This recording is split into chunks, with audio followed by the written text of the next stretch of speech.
All right, y'all, let's finish this freaking chapter. Okay, so part 3 of chapter 18. So again, they're talking about the possibility of the fortune teller, and Blanche obviously wants to hear the fortune teller, and everyone's telling her that she's a nut bar, that this is creepy, but she's like, no, I must hear the fortune teller. Now, good people, returned Miss Ingram, don't press upon me. Really, your organs of wonder and credulity are easily excited. You seem by the importance you, all my good mamma included, ascribe to this matter, absolutely to believe we have a genuine witch in the house, who is in close alliance with the old gentleman. I have seen a gypsy vagabond. She is practiced in hackneyed fashion and science palmistry, and told me what such people usually tell. A whim is gratified, and now I think Mr. Ch.18 will do well to put the hag in stocks tomorrow morning, as he threatened. So Blanche Ingram has gone in and she's talked to the gypsy, and now she's all kind of snarky about it. She before was like, no, this is something I want to do, it's just fun. And then she's like, no, she's clearly crazy. She's a witch. We should put her in the stocks, which sure makes it sound like Miss Ingram did not hear from the gypsy what she wanted to hear. Miss Ingram took a book, leaned back in her chair, and so declined further conversation, and now she won't talk to anybody. I watched her for nearly half an hour. During all that time, she never turned a page, and her face grew momently darker, more dissatisfied, and more sourly expressive of disappointment.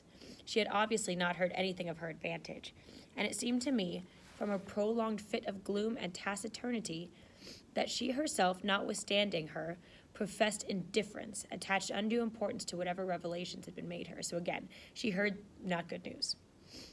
Meantime, Mary Ingram, Amy, and Louisa Ch.18 declared they dared not go home, and yet they all wished to go. A negotiation was opened through the medium of the ambassador, Sam, and after much pacing to and fro, till I think she said Sam's calves must have ached with the exercise, permission was at last, with great difficulty, extorted from the rigorous Sibyl for the three to wait upon her in a body.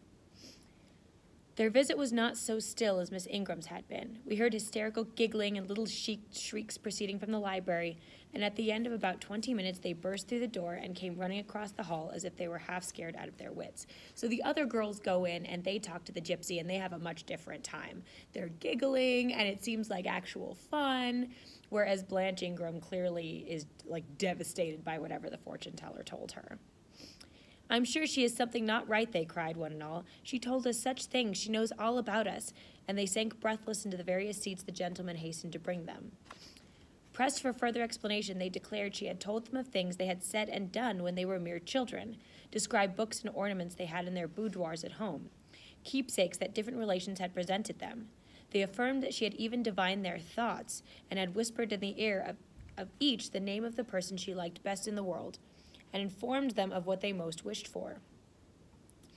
Here the gentleman interposed with earnest petitions to be further enlightened on these two last-named points, but they got only blushes, ejaculations, tremors, and titters in return for their importunity. So they're kind of like, what did she tell you? And they're just like, eh, like it's because they're girls. The matrons, meantime, offered vinaigrettes and wielded fans, and again reiterated the expression of their concern, and their warning had not been taken in time, and the elder gentlemen laughed, and the younger urged their services on the agitated fair ones. In the midst of the tumult, and while my eyes and ears were fully engaged in the scene before me, I heard a hem close at my elbow, so I turned and saw Sam. If you please, miss, the gypsy declares that there is another young single lady in the room, who has not been to her yet, and she swears she will not go till she has seen all. I thought it must be you. There is no one else for it. What shall I tell her?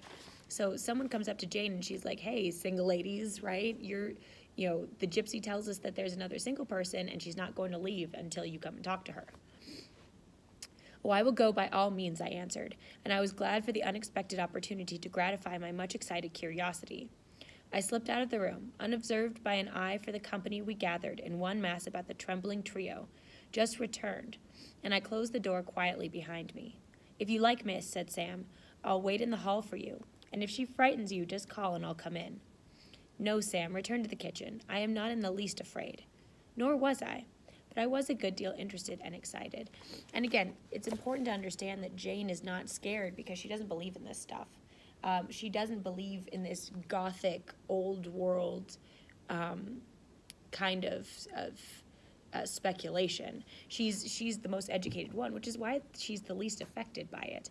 You know, all these people who think they're smarter than Jane are actually all thinking that the gypsy is real and that the gypsy knows things about them and knows their minds and knows what they're thinking. And Jane is going to come at it from a very practical standpoint, especially when we go into chapter 19 and she talks to the gypsy and tells the gypsy straight out, hey, I don't believe in any of this stuff, just so you know. Do your thing, but I don't believe in it.